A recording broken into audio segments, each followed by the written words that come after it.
మిత్రులారా నమస్తే. ఈరోజు ఆదివారం కదా, సరదాగా ఒక సినిమా గురించి మాట్లాడుకుందాం. అయితే ఇది సరదా సినిమా కాదు, సీరియస్ సినిమానే. మీరు ఆడు జీవితం అనే మాట విని ఉంటారు.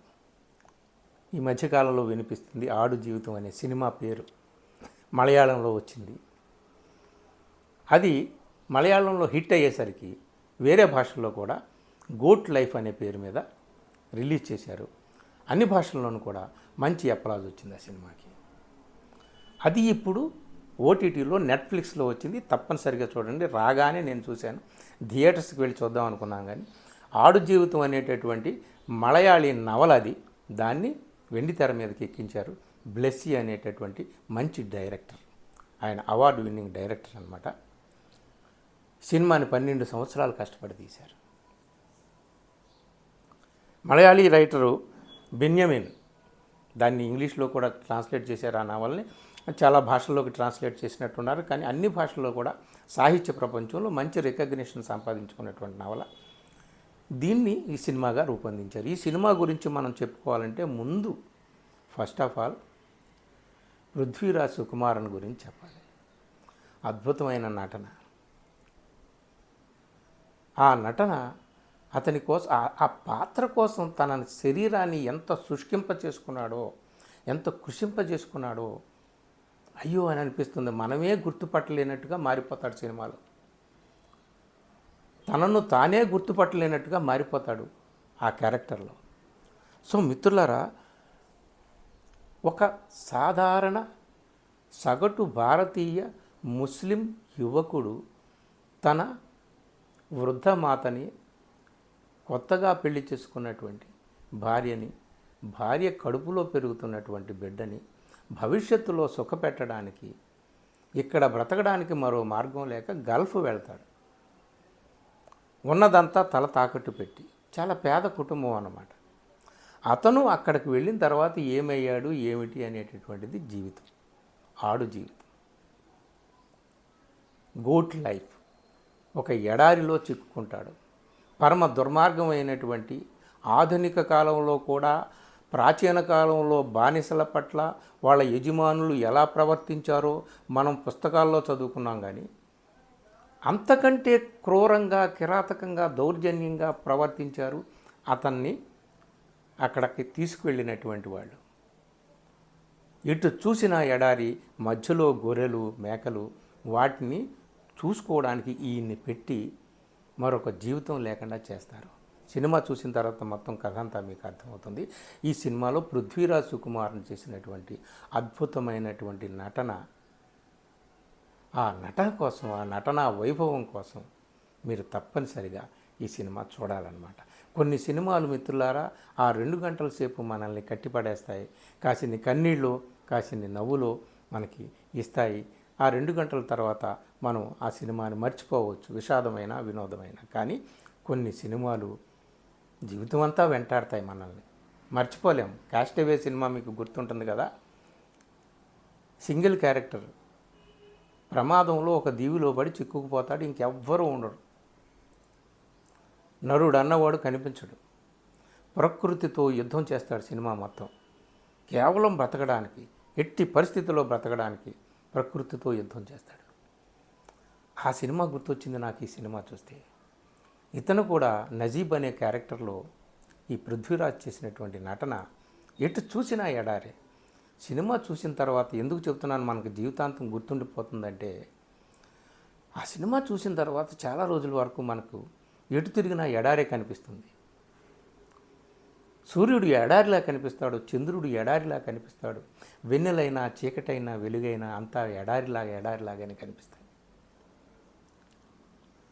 సో అలాగా మనకి అంత బాగా మన హృదయాల్లో ముద్ర వేసేటట్టుగా ఈ సినిమాని ఎంతో కష్టపడి 12 సంవత్సరాల పాటు కష్టపడి తీశారట ఈ సినిమా. ఇందులో అరబ్ దేశాలకు సంబంధించినటువంటి గొప్ప నటులు ఉన్నారు. హాలీవుడ్కి చెందినటువంటి ఒక నటుడు ఉన్నాడు. పృథ్వీరాజ్తో పాటు అతని తమ్ముడు క్యారెక్టర్ వేసినటువంటి హకీం క్యారెక్టర్ వేసినటువంటి కుర్రోడు చాలా అద్భుతంగా నటించారు.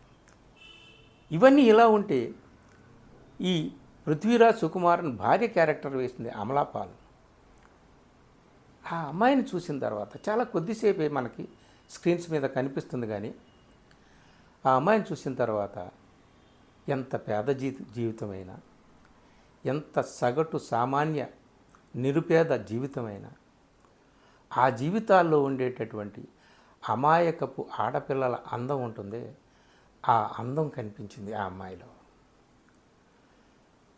ఆ అందానికి, ఆ అమాయకపు ఆడపిల్ల అందానికి, నిరుపేదల జీవితంలో ఉండేటటువంటి ఆ సన్నివేశానికి అమలాపాల్ నటనని జోడించి మనకు అద్భుతంగా అందించాడు డైరెక్టర్.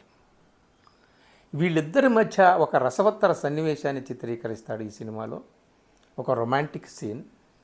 అది ఈ మధ్యకాలంలో నేను చూడలేదండి. ఎంత గొప్ప డైరెక్టర్ల సినిమాలు ఈ మధ్య చూసాం. కానీ అంత పెట్టాం, ఇంత పెట్టాం, డబ్బులు పెట్టాం, 300 కోట్లు పెట్టాం, 1000 కోట్లు కొట్టామని చెప్తారు. కానీ ఇంత గొప్ప రొమాంటిక్ సీన్ నేను ఈ మధ్య కాలంలో చూడలేదు. మీరు చూడండి. ఎంత ఆహ్లాదభరితంగా, ఎంత ఆనందభరితంగా, శృంగారభరితమైనటువంటి సన్నివేశాన్ని కానీ, వాళ్ళిద్దరి మధ్య ఉండేటటువంటి ప్రేమ సన్నివేశాన్ని ఎంత చక్కగా చిత్రీకరించాడు, నేను వర్ణించలేను, మీరు చూసి తీరాల్సిందే. సో ఇవన్నీ అలా ఉంటే మొత్తం జీవితం అంతా ఎడారిలోకి మారిపోతుంది. ఒక సగటు భారతీయుడి జీవితం ఎడారిలో దాదాపు 7 ఏళ్ళు గడిచిపోతుంది అక్కడ. మరి ఏమిటి, ఎందుకు అలా జరుగుతుంది?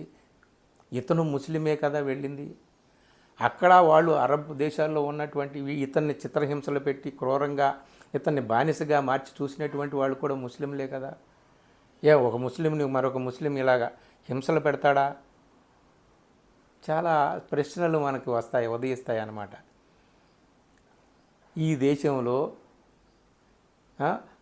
సగటు ముస్లిం జీవితాలు ఎంత దుర్భరంగా ఉన్నాయో కూడా మనం అర్థం చేసుకోవచ్చు. 180% మంది ఈ దేశంలో బిలో పావర్టీ లైన్లో ఉంటారు ముస్లింలు. అది సచార్ కమిటీ చెప్పింది. ఆ విషయాలన్నీ కూడా గుర్తుకొస్తాయి అన్నమాట. ఇంకో విషయం గుర్తుకొస్తుంది. గోట్ లైఫ్ అంటే ఏమిటి, ఎందుకు ఈ పేరు పెట్టాడు రచయిత అని.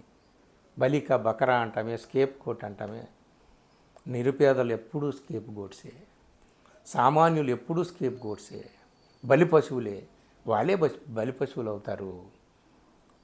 వాళ్ళ విషయంలో కులం పనిచేయదు, మతం పనిచేయదు, ప్రాంతం పనిచేయదు, భాష పనిచేయదు, ఏమీ పనిచేయదు. దోచుకునేవాళ్ళు ఎప్పుడు ఒకలాగే ఉంటారు, దోపిడీకి గురయ్యేవాడు ఎప్పుడు ఒకలాగే ఉంటాడు. ఈ విషయంలో కూడా మనకి కళ్ళు తెరిపించేటటువంటి సత్యాన్ని ఈ సినిమా మనకి బోధిస్తుందన్నమాట. మిత్రులారా, ఆడు జీవితం, గోట్ లైఫ్ తప్పనిసరిగా చూడండి. మీరు అద్భుతమైనటువంటి నవల దొరికితే నవల కూడా చదవండి. తెలుగులో ట్రాన్స్లేట్ చేశారు. ఇంకా రిలీజ్ అయిందో లేదో తెలియదు, కానీ ఆ నవల కూడా తెలుగులో కూడా వచ్చింది. నవల కూడా చదవండి. ఈ సినిమా తప్పనిసరిగా చూడండి. అద్భుతమైనటువంటి ఆ దర్శక ప్రతిభ అంటే ఏమిటో, ఒక సాధారణమైనటువంటి చిన్న ఇతివృత్తాన్ని తీసుకొని మనకు జీవితం అంతా గుర్తుండిపోయేటట్టుగా సినిమాని ఎట్లా నిర్మించవచ్చో, ఆ నిర్మించడానికి ఎన్ని కష్టాలు పడాలో, ఎన్ని తంటాలు పడాలో, ఎన్ని నష్టాలు అనుభవించాలో అన్నీ కూడా అనుభవించి ఈ డైరెక్టర్ సాహసోపేతంగా ఈ సినిమాని తీశాడు. అయితే ప్రజలు ఆదరించారు. గొప్పగా వేల లక్షల కోట్లు కూడబెట్టకపోయినా ఆదరించారు. డబ్బు బాగానే వచ్చింది ఈ సినిమాకి. తప్పనిసరిగా మీరు ఈ సినిమా చూడండి. చూసిన తర్వాత నా వీడియోని మిత్రులకి షేర్ చేయండి. అలాగే నా ఛానల్ని సబ్స్క్రైబ్ చేయడం మాత్రం మర్చిపోకండి. ఎప్పుడు నిరంతరం ఎక్కువగా ఓదరగొట్టి నేను మిమ్మల్ని విసిగించను, కానీ చాలా కీలకమైనటువంటి రాజకీయ అంశాల మీద ఎక్కువ మాట్లాడుతూ ఉంటాను. అప్పుడప్పుడు ఇలా సినిమాల మీద, కొన్ని సాహిత్య విషయాల మీద మాట్లాడుతూ ఉంటాను. నచ్చితే తప్పనిసరిగా నా ఛానల్ని మాత్రం సబ్స్క్రైబ్ చేయండి, గంట గుర్తు కొట్టండి, నోటిఫికేషన్స్ వస్తాయి. Thank you very much.